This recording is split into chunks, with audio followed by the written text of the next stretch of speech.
মুনাফিকের বাচ্চারা দেখলো সামনে তো দারোয়ান আছে, গার্ড আছে, যাওয়া যাবে না, কি করা যায়?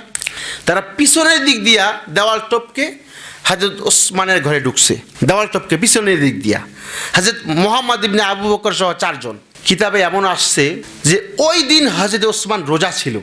তো রোজা অবস্থায় হযরত ওসমান মুনাফিকের বাচ্চারা ঢুকার কিছুক্ষণ পূর্বে উনি একটু ঘুমাইছিল। ঘুমের মধ্যে হযরত ওসমান স্বপ্নে দেখতেছে হযরতে মুহাম্মদ আরবি সাল্লাল্লাহু আলাইহি সাল্লাম তার ঘরে তাশরিফ আনছে। ডান পাশে আবু বকর, বাম পাশে ওমর।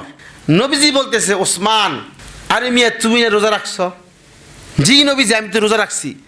তো তুমি যে রোজা রাখছো, আমি আর আবু বকর আর ওমরে আমরা 3 জনে মিলে তোমার জন্য ইফতারের পার্টির ব্যবস্থা করছি।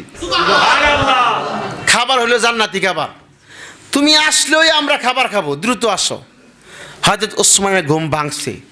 আচ্ছা, উনি মহাজ্ঞানী ছিল, ওনার বুঝতে বাকি রয়েছে কিরে নবীজি আমারে বইলে গেছে, নবীজি আমাকে বলছে যে আমার জন্য নবীজি অপেক্ষা করতেছে ইফতার নিয়া, সাথে আছে আবু বকর, সাথে আছে ওমর। তো মনে হয় কিছুক্ষণের মধ্যে আমার মরণ হয়ে যাবে। বুঝতে বাকি রয় না, কিন্তু বুঝতে আর বাকি নাই। তাৎক্ষণিক হযরত ওসমান ঘুম থেকে উঠা ওযু করলেন, পায়জামা পরিধান করলেন। ওই মুহূর্তেও 20 জন দাস দাসী আজাদ করে দিছে। এরপরে এই কোরআন তেলাওয়াত শুরু করছে। আর ওই দিক দিয়া মুহাম্মদ ইবনে আবু বকর সহ 4 জন লোক ঢুকেই গেছে। ঢুইকা মুহাম্মদ ইবনে আবু বকর হযরত ওসমানের দাড়িতে ধরছে, এইভাবে একটা ঝাঁকি দিছে। হযরত ওসমান বলতেছে, বাতিজা, তোমার বাবা যদি আজকে জীবিত থাকতো, তুমি আমার সাথে যে বেয়াদবি করতেছ, তোমার বাবা খুব কষ্ট পাইতো। শত হইল তো আবু বকরের সন্তান, লজ্জায় চলে গেছে। আর কয়জন ছিল? আর 3 জন। 3 জনের মধ্যে একজন হযরতে ওসমান। হযরতে ওসমানের জান্নাতি শরীরে যে একটা আঘাত করেছে, রক্ত ঝর্ণার মতন প্রবাহিত হচ্ছে। হযরত ওসমানের শরীরে যখন দ্বিতীয় আঘাত করেছে, দ্বিতীয় আঘাতের যে রক্তটা কোরআন যে তেলাওয়াত করতেছে, কোরআনের আয়াতের মধ্যে গিয়ে পড়ছে। কলঙ্ক ইতিহাস। তৃতীয় ব্যক্তি যখন আঘাত করবে, ওনার স্ত্রী হযরতে নায়েলা ছিল ওই সময়। ওনার স্ত্রী নায়েলা বলতেছে, দেখো এই ওসমান তোমাদের জন্য কি করে নাই? আরে মক্কা মদিনার ঘরে ঘরে তার অবদান আছে, তোমরা কেন ওনাকে এইভাবে হত্যা করতেছ?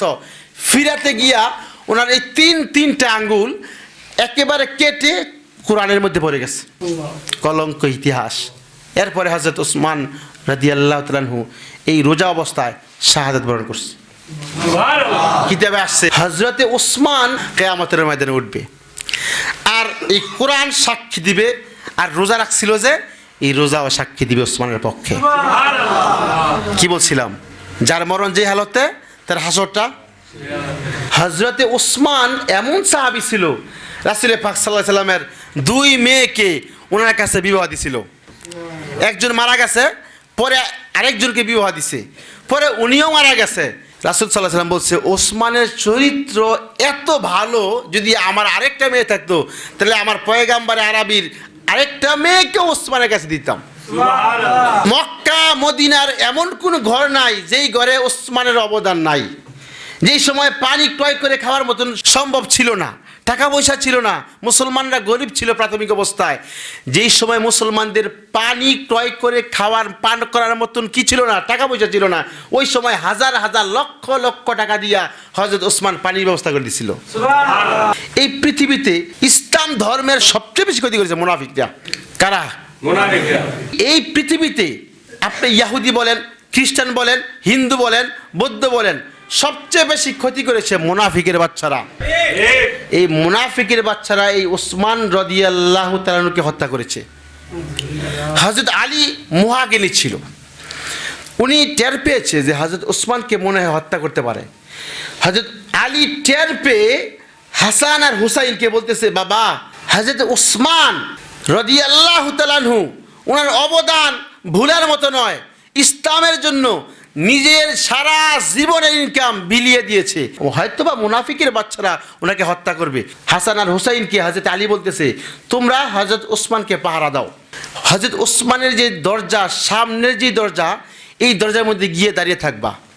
হযরত তলহা, জুবায়ের, তারাও তাদের সন্তানকে পাঠাইছে, কিন্তু পাঠাইছে সামনে। তারা সামনের দরজা। কিন্তু মুনাফিকের বাচ্চারা দেখলো সামনে তো দারোয়ান আছে, গার্ড আছে, যাওয়া যাবে না। কি করা যায়? তারা পিছনের দিক দিয়া দেওয়াল টপকে হযরত ওসমানের ঘরে ঢুকছে। দেওয়াল টপকে পিছনের দিক দিয়া হযরত মুহাম্মদ ইবনে আবু বকর সহ 4 জন। কিতাবে এমন আসছে যে ওই দিন হযরত ওসমান রোজা ছিল। তো রোজা অবস্থায় হযরত ওসমান এই মুনাফিকের বাচ্চারা ঢুকার কিছুক্ষণ পূর্বে উনি একটু ঘুমাইছিল। ঘুমের মধ্যে হযরত ওসমান স্বপ্নে দেখতেছে হযরতে মুহাম্মদ আরবি সাল্লাল্লাহু আলাইহি সাল্লাম তার ঘরে তাশরিফ আনছে। ডান পাশে আবু বকর, বাম পাশে ওমর। নবীজি বলতেছে, ওসমান, আরে মিয়া তুমি না রোজা রাখছো? জি নবীজি, আমি তো রোজা রাখছি। তো তুমি যে রোজা রাখছো, আমি আর আবু বকর আর ওমরে আমরা 3 জনে মিলে তোমার জন্য ইফতারে পার্টির ব্যবস্থা করছি। খাবার হলো জান্নাতি খাবার, তুমি আসলেই আমরা খাবার খাবো, দ্রুত আসো। হযরত ওসমানের ঘুম ভাঙছে। আচ্ছা, উনি মহাজ্ঞানী ছিল, ওনার বুঝতে বাকি রয়েছে কিরে নবীজি আমারে বইলে গেছে, নবীজি আমাকে বলছে যে আমার জন্য নবীজি অপেক্ষা করতেছে ইফতার নিয়া, সাথে আছে আবু বকর, সাথে আছে ওমর। তো মনে হয় কিছুক্ষণের মধ্যে আমার মরণ হয়ে যাবে। বুঝতে বাকি রয় না, কিন্তু বুঝতে আর বাকি নাই। তাৎক্ষণিক হযরত ওসমান ঘুম থেকে উঠা ওযু করলেন, পায়জামা পরিধান করলেন। ওই মুহূর্তেও 20 জন দাস দাসী আজাদ করে দিছে।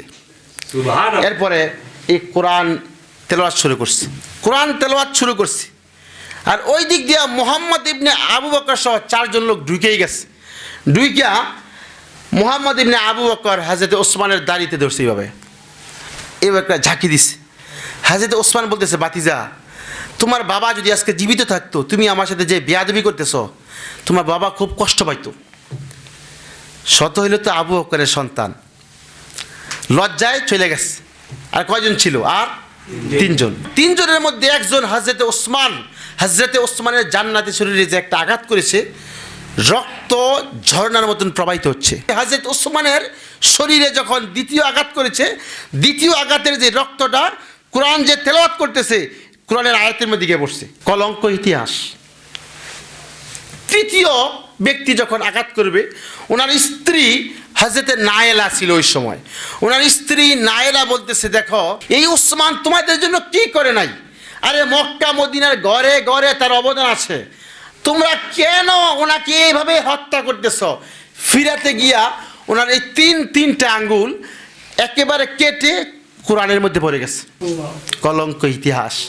এরপরে হযরত ওসমান রাদিয়াল্লাহু তাআলা আনহু এই রোজা অবস্থায় শাহাদাত বরণ করছে। কিতাবে আসছে হযরতে ওসমান কিয়ামতের ময়দানে উঠবে, আর এই কোরআন সাক্ষী দিবে। আর রোজা রাখছিল যে, এই রোজাও সাক্ষী দিবে ওসমানের পক্ষে। কি বলছিলাম? যার মরণ যে হালতে, তার হাসরটা। হযরত ওসমানের এত অবদান ছিল।